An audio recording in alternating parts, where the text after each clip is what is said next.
Vamos chamar agora o Vitor Zuccolotti, que vai falar do sufoco que um motorista e passageiros viveram hoje cedo dentro de um coletivo que passava por Jardim da Penha, em Vitória. Ô Vitor, o que aconteceu nesse ônibus, hein? Jorge, boa tarde para você, para o pessoal de casa que está assistindo a gente. Pois é, a situação difícil, tá? Difícil andar de ônibus, não basta às vezes a lotação, a passagem também.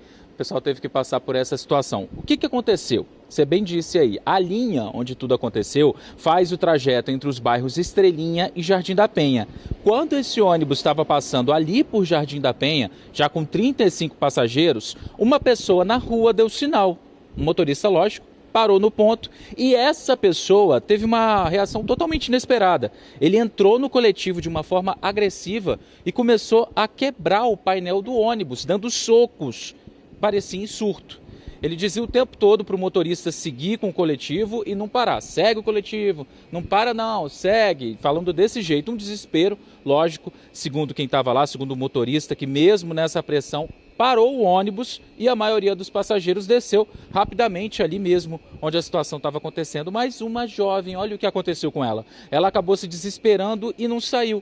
Nisso, então, esse homem, essa pessoa que estava em surto, acabou impressando essa mulher que continuava ali dentro do coletivo, ainda ele muito alterado, para cima dela. O medo, gente, era que esse homem tivesse armado, porque ele estava carregando uma sacola nas mãos. A Guarda Municipal foi acionada pelo 190 e encontrou o homem que estava sob efeitos, ao que tudo indica, né, de drogas, de entorpecentes. Esse homem foi levado para a delegacia e agora a gente vai ouvir o relato do motorista para saber mais sobre o que aconteceu. Dá uma olhada.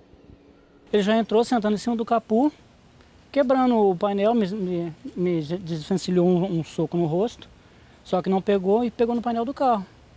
E o que ele falava? Ele gritava, aparentemente bem descontrolado? Tá bem descontrolado, bem alterado ele. E falava o quê? Só falava que era pra mim não parar o ônibus, não parar. A certo momento eu parei, ele mandou para o ônibus, mas quando eu parei que eu vi a guarda, ele já falou comigo, não era para me parar mais. E ficou todo assim, em cima do painel, sentado em cima do motor do carro ali, tentando me agredir. Abri a porta, a maioria desceu. Foi muito rápido. E a passageira que ele agrediu, como é que foi? Menina, ela tá ali dentro, ficou desesperada, ela tentou descer, ele não conseguiu descer. Imprensou ela no canto do ônibus com a mão. Você ficou com medo de que ele puxasse algum tipo de arma, faca, alguma arma de fogo mesmo? Sim, que ele tava com uma sacola na mão, a gente nunca sabe se tem uma faca ali dentro, né? A gente tem medo de tomar uma facada, como a gente tá sentado, não tem defesa nenhuma. Muito medo disso.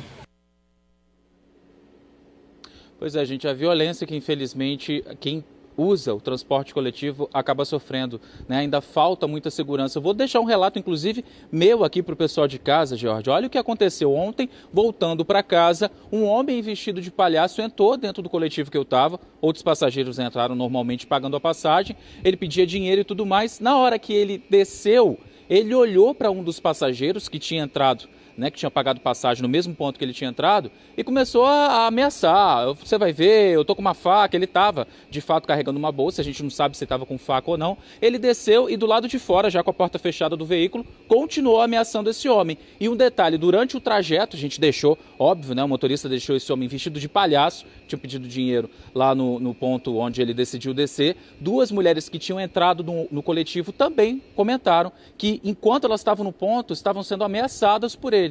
Então, assim, ó, situação muito complicada, a gente tem que ficar muito atento, mas também tem que entrar em contato com a polícia se um caso desses acontecer. Você imagina, né? Infelizmente, os coletivos aí, quem depende do transporte público, está muito vulnerável, meu amigo. Eu volto com você aí no estúdio. Briga de gangue que coloca fogo em ônibus, esse caso que você está contando. Agora, esse caso é ainda mais grave porque ele fantasiado, você não consegue nem identificá-lo, né, Vitor?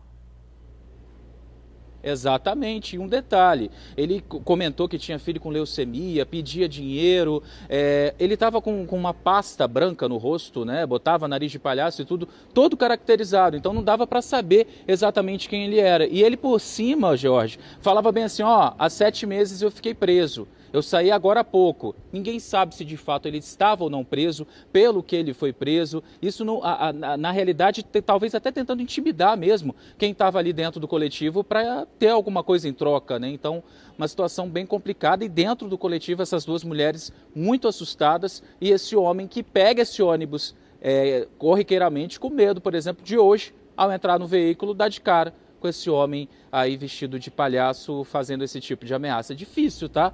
Depender do transporte coletivo, é cada uma que a gente encontra que, infelizmente, às vezes a gente até acha cômico algumas situações, mas nesse caso, tanto de Jardim da Penha quanto que eu presenciei ontem, é muito perigoso, a gente tem que ficar atento.